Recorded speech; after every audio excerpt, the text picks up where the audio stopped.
Hey everyone, Trevor here with Stukent. I'm excited to introduce today's expert session speaker and topic. AJ Wilcox is the founder of B2 Linked, an ad agency that specializes in LinkedIn advertising. And he's one of the top experts in the field of B2B advertising. AJ speaks at all of the major marketing conferences across the globe, and we are lucky that we get to learn business to business advertising from him today. So without any further ado, let's turn the time over to AJ. All right, Trevor, thanks so much for the awesome intro here. So yeah, we're going to be covering B2B advertising essentials. This is an update from a previous one that we recorded back in, I think, 2014, the end of 2014. So if you have seen that, I've got lots of good new stuff for you. If you haven't seen that, then we're pretty much going to cover all the updated stuff anyway, so don't feel a need to go back there. But let's jump right in. This is B2B advertising essentials with a spotlight on LinkedIn advertising, since that is by far the best platform if you're playing in the business-to-business space. So I've got a little bit of a story for you. At a previous company, I had an issue where I sent a whole bunch of Google AdWords leads to the sales team. And then I went to go talk to the sales team. We had a correlation meeting after, and I got two pieces of feedback from them. And the same conversation has been repeated so many different times with different companies in my consulting. So number one, they tell me, thanks, these leads are hot. And they always followed up with a but can we qualify these folks a little bit more? Because we're talking to the CEOs and we're talking to the janitors and everyone in between. But of course, we only want to sell our product to the CEOs or maybe the executives. And so it doesn't necessarily make sense for us to be talking to the proverbial janitor in this case. So because of this, Google AdWords is really, really good. So I'll put all search marketing, Google AdWords, Bing Ads, search engine optimization, I'll put them all in the same category of search, where they make a ton of sense to capture people who are actively searching you out. The problem is you're not able to then identify and categorize and qualify that traffic of coming in by who it is. But social advertising is beautiful in that you really can pre-qualify people. And so my favorite lead qualification model is called BANT, and it stands for budget, authority, need, and timing. And what this is for is when a lead comes in, it's going to have different qualities that make it a better or a worse quality lead. And Google AdWords, Bing Ads, SEO leads, they're going to come in scoring really high in both need and timing. That is to say that they wouldn't have a need for it if they weren't searching for it. So you know that they have a need, and the timing's right because they're searching for it right now. So obviously something is prompting that. But those leads are not going to score very high in the ability to qualify them by how much budget they have. Can the person afford what you're selling? And the authority, is this person the one who's going to be making that purchase decision? And so how do we ensure that we're spending our dollars on someone with the B and the A in BANT as well? I'll move into that, but a quick intro on me here.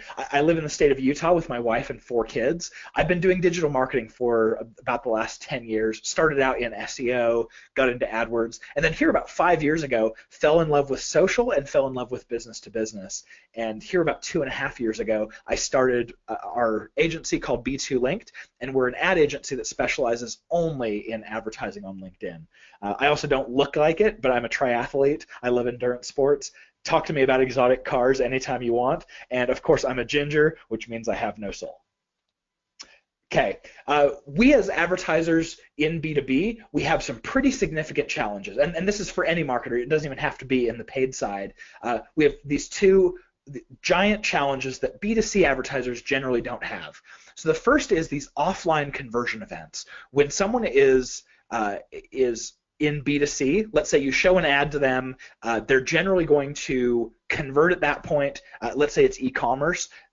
Pixel's going to fire. It's going to let analytics know how much that person purchased, and then at the end of the day, you can say, we spent X, we earned Y, and you know what your return is. But in B2B, you're going to generate a lead today that you don't know. Well, first of all, that all the conversions after that lead occur offline. So a salesperson is generally going to talk to this person on the phone, over email, sometimes heaven forbid, over fax machine. And so these are offline conversion events that we can't track through analytics, at least very easily. And then second of all, we have these delayed sales cycles where you're going to generate a lead today that may not turn into business until 6 months, 12 months. If you're in enterprise, somewhere like a year and a half to 2 years is not a crazy sales cycle. And so we have these challenges. I think we as B2B marketers, we have to be better. We have to be better at predictive. We have to be better at analytics. But I will tell you that this is all worth it because this stat up here, 72% of the Fortune 1000 are B2B. And so although B2B companies may not be the sexy brands that we talk about over the dinner table, like the Under Armours, the Disneys, these are the brands who are making the most money. They're the brands that when you work for them or do deals with them, you get paid the most. And so I highly, highly recommend checking out B2B marketing if money excites you. Okay, pipeline marketing is a concept where a lot of advertisers only track down to, let's say, the lead or thereabouts, some sort of form fill. But there are so many more stages past that. I will tell you, all leads are not created equal. If you get a lead from some sort of search activity like SEO, PPC, AdWords, Bing ads, you're going to get people who are actively searching you out, and they're probably hot and ready to go. When you get a lead from social media, on the other hand, you're getting leads from people who are not ready to hop on the phone with your sales rep just yet. This is the first time they've ever heard from you. They're looking to start a relationship, and you're looking to form a relationship with them. So because of that, if you are tracking to just the cost per lead, let's say, on your social media, the lead quality is going to look a lot worse than when you're tracking the same thing on search. So what you want to do is start looking a little bit deeper. The model that I have here up on the screen, I stole from HubSpot. And so what they'll have is after a lead, they'll have some sort of qualification stage where a lot of times this is making sure that this is not a record that they already have in the database, meaning a non-net new lead. And then after that, sales will get a hold of the lead, and then they'll qualify it and say, yes, this is someone that we want to talk to. And then once sales has talked to the person, they may deem them to be an opportunity, and then they may turn into a customer. So it's really easy to track down to the lead because all of these ads platforms have the ability to fire a conversion pixel when someone fills out a form. But I will tell you that because social leads don't have as much intent behind them, it's probably you're not going to get very good data. So what I recommend doing is going a step or two down below, either tracking by your marketing qualified lead or your sales accepted lead, whatever you have enough volume of, because if you have enough volume, you'll be able to achieve statistical significance around your calculations. For instance, if you were only going by customers, and let's say you have 5 ads running, and one of those ads eventually turns into a customer, you might be tempted to say, well, hey, we've only gotten business from one ad, shut the rest off, when you don't know how many deals are waiting in the wings still to close. So go down to the deepest metric that you have a lot of data on, but try to go past leads whenever you can. Okay, so in business-to-business advertising, we really have a few options here. You have Twitter, you have Facebook, and you have LinkedIn. And then Quora is a new entrant. Some people are using Instagram, which is still technically Facebook, Pinterest, and I've seen some interesting B2B use cases, Snapchat even for some of these. But what I'll go over here is basically just the 3 powerhouses. So number 1, Twitter has some pretty weak B2B targeting, and I'd love to go deeper into this if anyone's curious. There are some good uses for B2B targeting in Twitter. The focus of Twitter generally is pretty personally focused, and the cost is really low. So a lot of times it's worth just testing out. With Facebook, on the other hand, B2B targeting is actually pretty decent. The issue is that most users are not putting their business information into their personal profile. And so because of that, when you have success, it doesn't scale. You might say, hey, we're spending $50 a day, and this is doing great. We want to spend $500 a day. And you find out that that's not possible. It's not possible to spend over $50 a day just because your audience isn't reachable there. But again, really personal focus and low cost there. So I think it always makes sense to be using Facebook ads in some way. It's hot, like no ifs, ands, or buts about it. Then you have LinkedIn, who has by far the most precise targeting when it comes to business. And then in addition to that, we have the users who are on LinkedIn have a business focus. They're either thinking about their work or their career. And so because of that, you're going to have much higher conversion rates when you're giving them an offer that augments their job or their career. The one caveat here is that the cost on LinkedIn is much higher than the other networks. And so it's worth considering, but also consider, like, go into it eyes wide open. The cost is higher, which means that initial mistakes that you make can be costly mistakes. It also means that you should have a larger deal size on the back end to justify paying higher prices to acquire your customers up front. Okay, so some big pros to LinkedIn advertising. These are the reasons why I love it so much. Number one, we as users keep our data up to date. It's very, very rare when I see someone's profile that says they work for company X when I know that they left company X 6 months ago. LinkedIn is the first place that we generally update when we have a job transition. And for advertisers, that means that we're not spending a whole bunch of money targeting audiences that are with wasted impressions that aren't accurate. So they're up to date. That's awesome. The robust targeting we'll talk about here in a moment, but by far my favorite thing about LinkedIn is how many awesome ways we have to reach potential prospects there.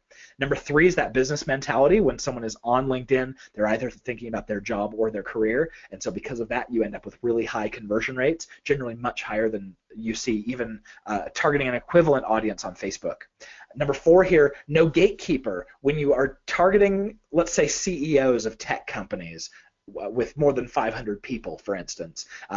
When you drive a lead from that's the person you're going to get on the phone or over email, and that's because when executives are super busy, they'll eventually pawn off their email account. A lot of times they'll pawn off Twitter accounts and other social media, but LinkedIn is one that they generally keep pretty close to the vest, and so they don't have administrative assistants surfing around in their name. And the fifth point here, LinkedIn drives by far the largest deal sizes of any any ad platform that I've ever seen. And it does this at scale. So if you have the ability to do upsells, cross-sells, land and expand, LinkedIn is a fantastic platform.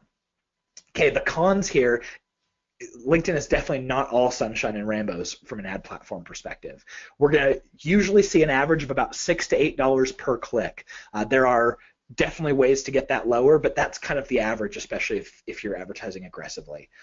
We don't have the ability to bid by device, and so when you're advertising on one of the ad units that we'll talk about here in a moment called sponsored content, you know about 65% of your traffic is going to come from mobile, sometimes more, and you don't have the ability to show a different ad to mobile or a different landing page to mobile that you would on desktop, even though they are very, very different in the way that users interact with it. I think that's a big downfall here. We also don't have day parting unless you're using a third-party tool. The third-party tool you can use for LinkedIn is called AdStage.io, and that gives you something like day parting, but most of the other platforms have this built in. It's unfortunate that LinkedIn doesn't. We don't we don't have goal-based bidding on LinkedIn, where on Twitter, on Facebook, on AdWords, on Bing Ads, you have the ability to bid and optimize towards a cost per acquisition. On LinkedIn, we don't have that yet. Number five here, no video ads. Video is absolutely killing it on Facebook, on Twitter, on YouTube. Instagram has it now. Pinterest is rolling it out. Basically, everyone else is playing with native video. It's extremely inexpensive, low barrier to entry, and it's extremely, extremely effective, and yet LinkedIn doesn't have that. So don't count on being able to run really cheap video ads anytime soon. And then finally, in search marketing, we have quality scores. In Facebook, we have relevance score. In Twitter, for some reason, they call it quality adjusted bid. Everyone has this measure of how effective your ads are at getting your audience to engage. On LinkedIn, that's called relevancy score, but it's not exposed to you. You only know when you have a good one, when you can keep lowering your bids and you still fill your budget every day. And you know you have a bad one when your ads just stop showing. But everything in between, it's pretty difficult to see where you lie. Okay, so because LinkedIn is more expensive, it's definitely worth having this conversation. Who's a good fit for it? Because I don't want you to go out and test it if you're not a good fit and just waste your money. because I know Stukent listeners are going out into the workforce and working for companies, and of course you want to look good, you want your career to thrive, and so you want to have some quick wins off the bat. Let me shortcut you here. So the three verticals that tend to work really well with LinkedIn are, number one, business-to-business products or services with a lifetime value of over 15,000. And so you may have a product that sells for more than 15,000. Let's say it's medical equipment or something. That's going to work great. Let's say you have a software as a service platform where someone's paying, let's say, $800 a month, and they're going to stick around for a year and a half to 2 years. Then you know you'll be over that 15K mark. So anyway, that's a good guide for the business-to-business side. Second vertical that works really well is white-collar recruiting. So imagine this: if you're trying to hire a new salesperson, what you can do is target only people who have current sales titles in the area that you're looking for. You can even look for like what industry they're currently in if you want to try to get someone who already has skills in your industry. And then you show these people ads, and of course, anytime that you show someone an opportunity and say, we want you, are you curious what you're worth, they're going to click. You're going to have a really high engagement rate, and because of that, it's going to bring your costs super low. It's going to make LinkedIn advertising super effective. Okay, number three here is in higher education. Let's say you go on to work for let's say a higher education institution, something like recruiting for an MBA program. What you can do on LinkedIn is target by people who have their bachelor's degree in a certain area, field of study, but don't yet have a master's and have been in the workforce for 2 years or for 5 years or for 10 years. That's the kind of control you have in LinkedIn. So because of that, education works really well as well. Okay, I'm going to walk you through the 3 ad units that you have available to you right now. If you go create an ads account, what we call a self-service LinkedIn ads account, this is what you're going to get access to. So number one, text ads. These came out in 2008, and they really haven't been updated since.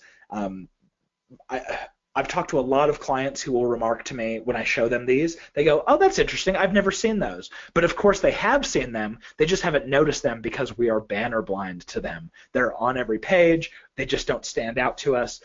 There is a really, really low engagement rate on these because they are, we're so banner blind to them.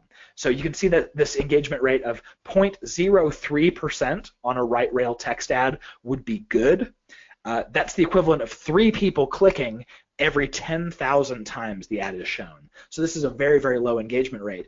The one redeeming factor of these is that they are shown to desktop users only, which means if you have an experience that's really difficult to convert people on a mobile device, this may be the best ad unit for you.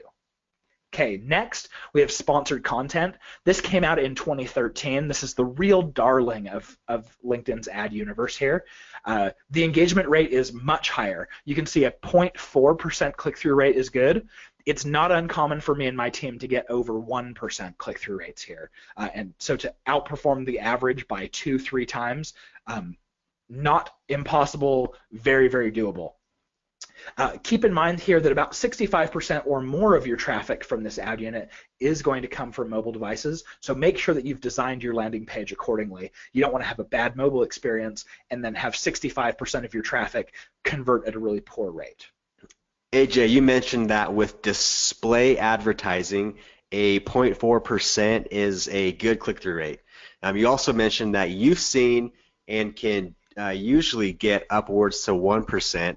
So I'm wondering for our students at Stukent, what is a commonality or something that you've noticed with your clients that they do to get that, to chase that 1%?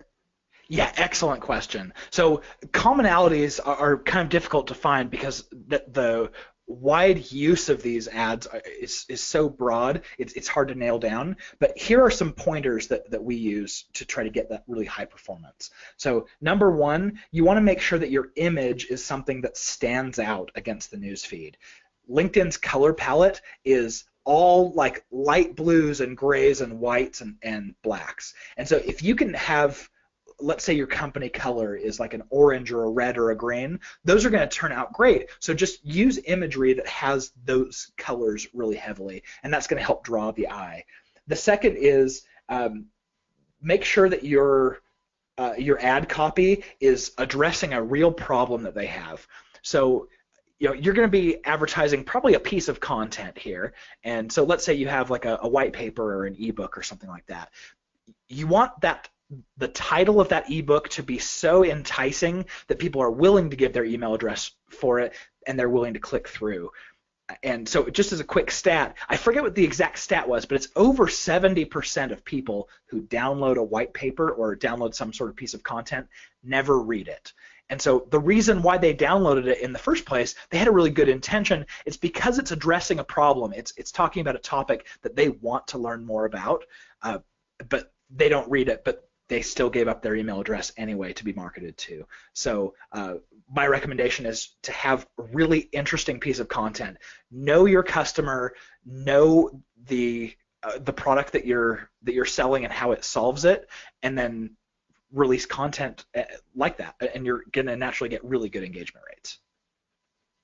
Okay, the next one, we just recently got access to sponsored InMail in Q4 of 2016.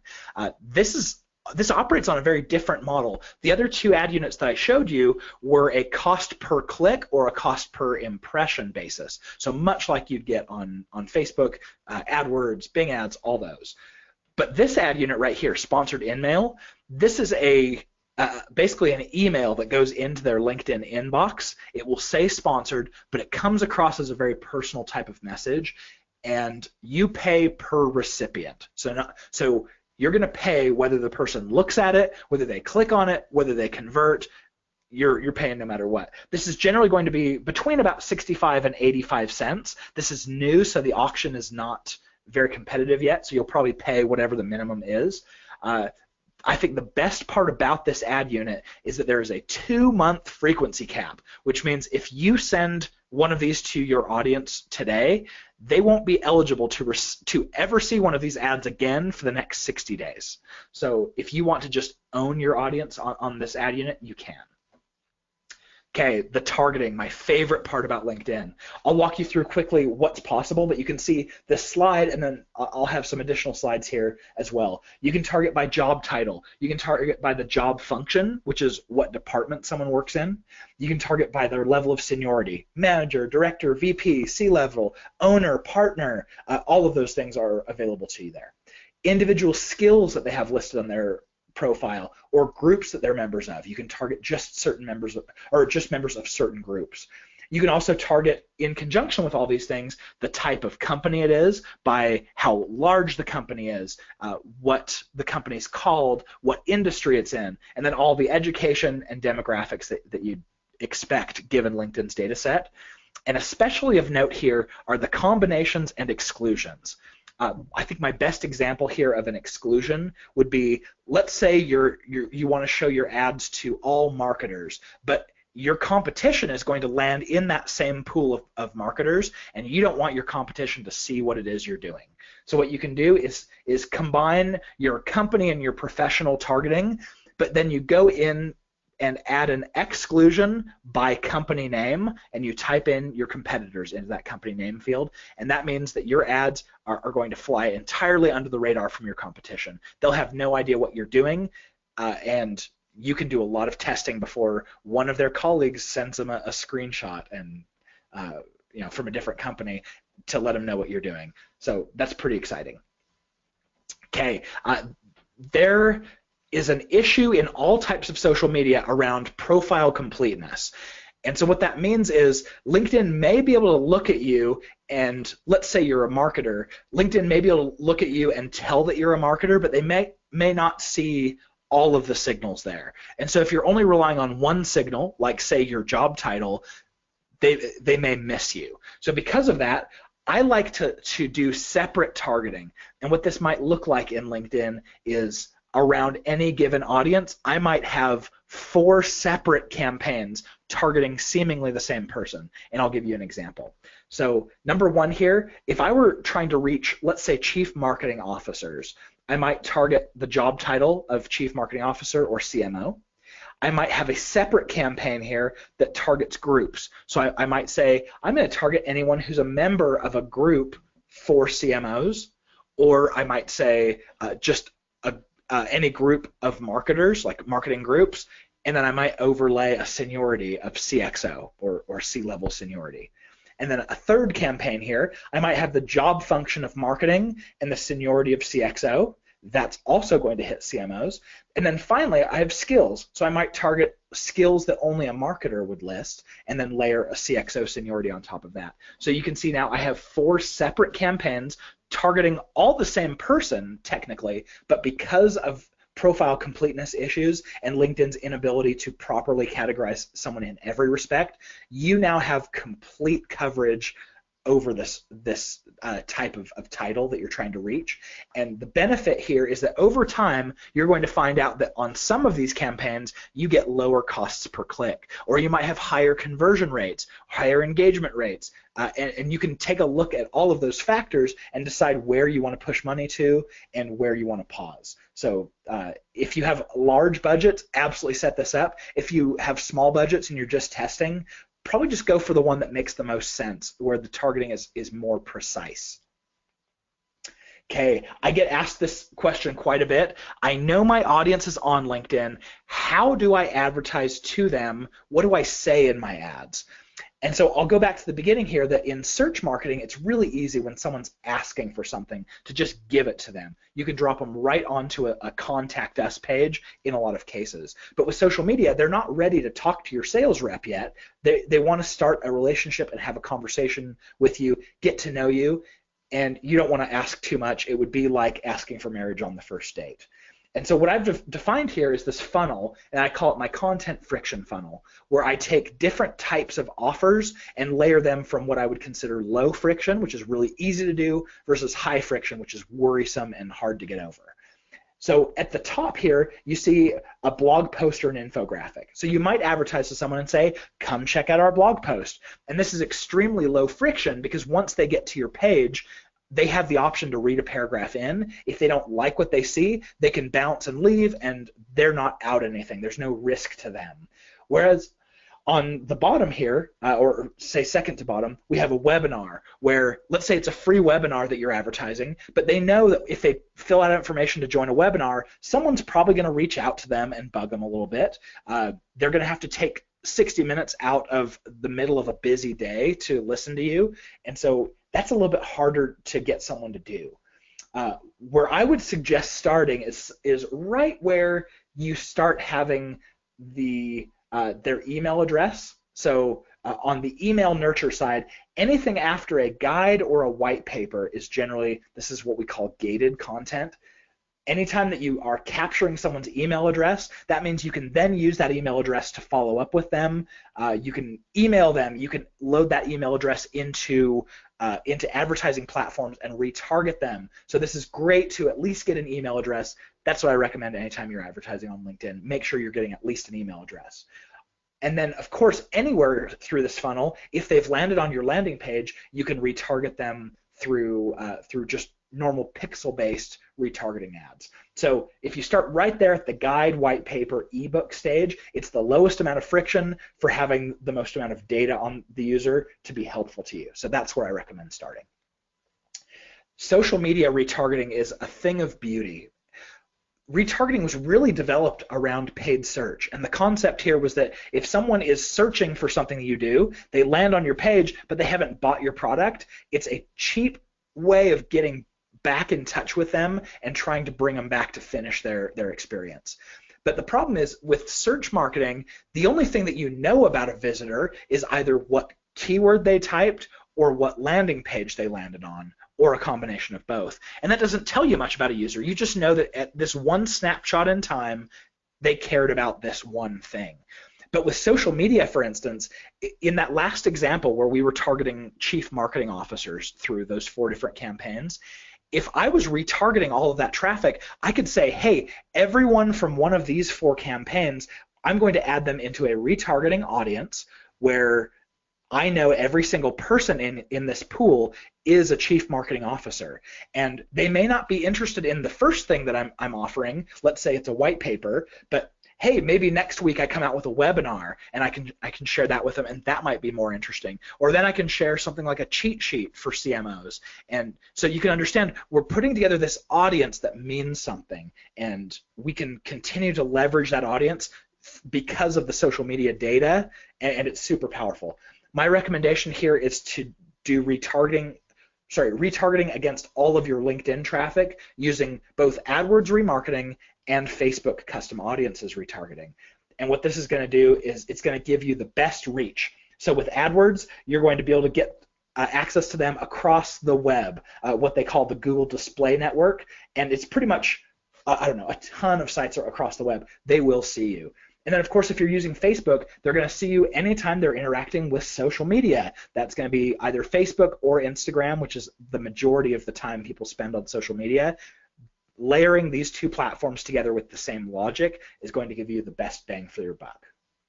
Okay, we just, as of April 23rd of 2017, LinkedIn rolled out a whole bunch of new features, and I'm super excited to tell you about them. So these were called matched audiences, and the very first one I want to talk about here is company match, the ability to target by company name.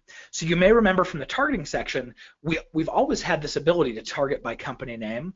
The issue is that we could only target up to 100 companies at a time that way, and that was difficult. If you're trying to reach a lot of companies, let's say you wanted to reach the Fortune 1000, that means you'd have to build 10 separate campaigns and manually type in 100 of these company names per campaign, which was a huge pain. I can't tell you how many times I've manually built the Fortune 1000.